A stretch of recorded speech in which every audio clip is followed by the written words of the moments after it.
Hello, my name is Roger Muller. This video is going to cover the Festool Parallel Guide Accessory for the Festool Guide Rail. With this accessory, you can cut repeated, and I say again, repeated parallel cuts at the same width with ease and accuracy and safety. The Parallel Guide Accessory, more properly to be called the Repeat Cut Parallel Guide, is for cutting pieces over 8 inches and up to 26 inches wide. An accessory called the Parallel Guide Extensions is used for cutting widths under 8 inches, including extremely thin strips.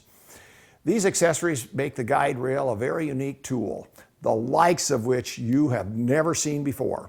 This video addresses the setup technique at length.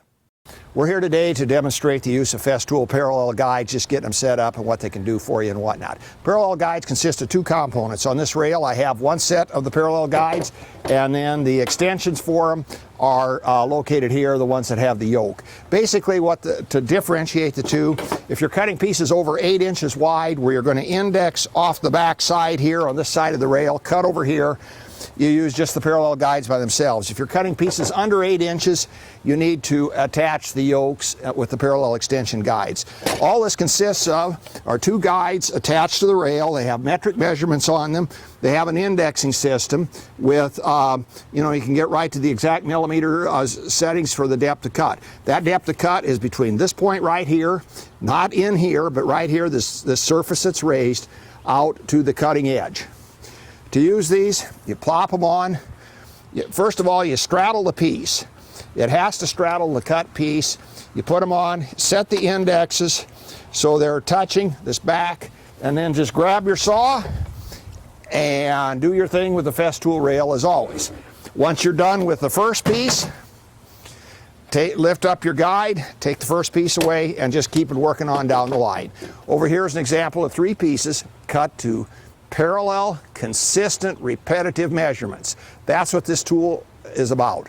Repetitive measurements, easily set. You don't have to take the tape measure out and draw lines and do adjustments and whatnot. Let the machine do it for you. Okay, when you open these up, these are unlike any other tool that you have. First of all, the guide, you're going to pick your own guide rail. The length of it is going to have to exceed the span of the material you want to cut.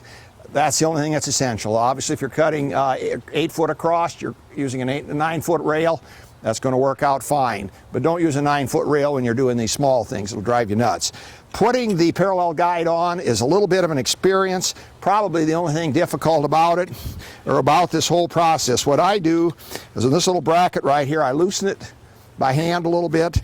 Then when I come up and put it on, and you aren't going to know if this is first take, second take, or whatever. Sometimes I get lucky and get them right away.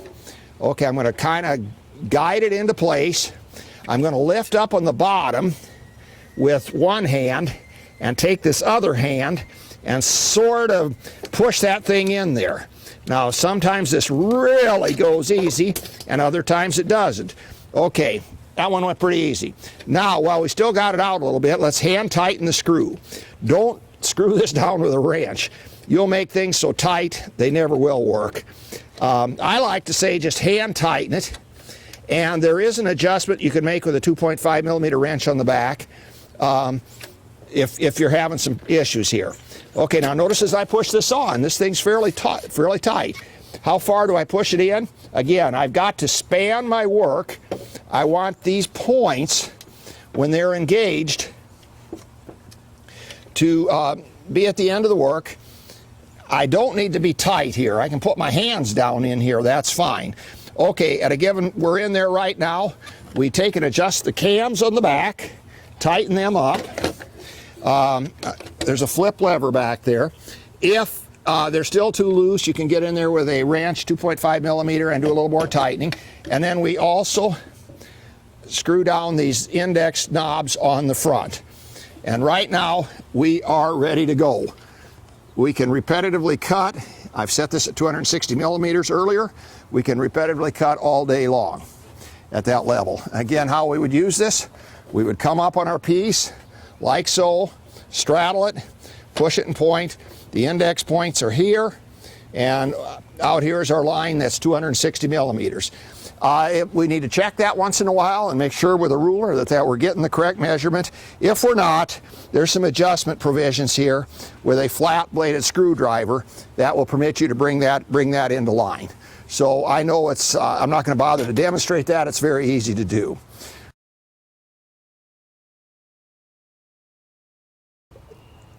We've got the crosshairs at 300 millimeters. We can double check with a combination square if we want to do that.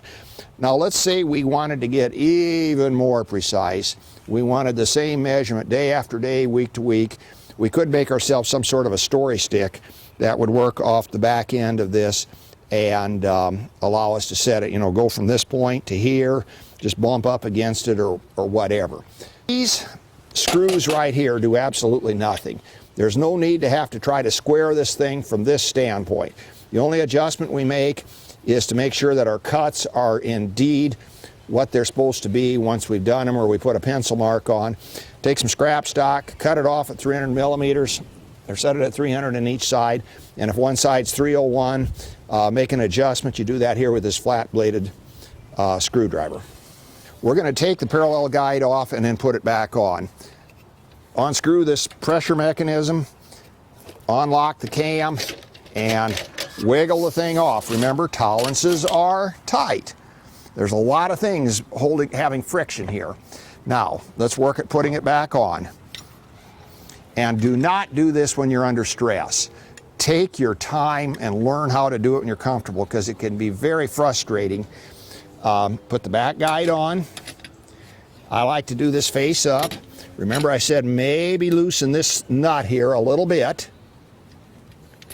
Bring the thing kind of together, dance it together, and get this started. Now's the time to get that nut sort of tightened. Okay, now we bring it in some more, and if we look on the back side, we should be feeling everything starting to tighten up. If we look on the back side, when the cam is up, there is a place here for a wrench to put adjustment on if this still isn't working out quite right. Now you notice here I'm getting pretty good tension there. Let's get this all the way on and see if that remains the case. I don't know why it shouldn't. Okay, that's good tension and it's staying down. Let's take the other one and put it on and see if we get the same issue. If it works just equally as well, or if we get a little frustration. Again, do not do this when you're under pressure the first few times. Okay, we're sliding it up in. Got it here. I'm going to loosen this a little bit. Get it engaged as far as we can. Oops, a little too far. Tighten that up. Have this cam on the back loose. Tighten it as much as you can by hand. Bring the thing together. It's going very nicely. And my cam feels a little loose. I think I need to tighten it. We're going to have the thing flopping around in the back, and that's going to get to be a real nuisance. There's only two things that could be wrong here. This cam, this adjustment isn't right, or the nut wasn't tight.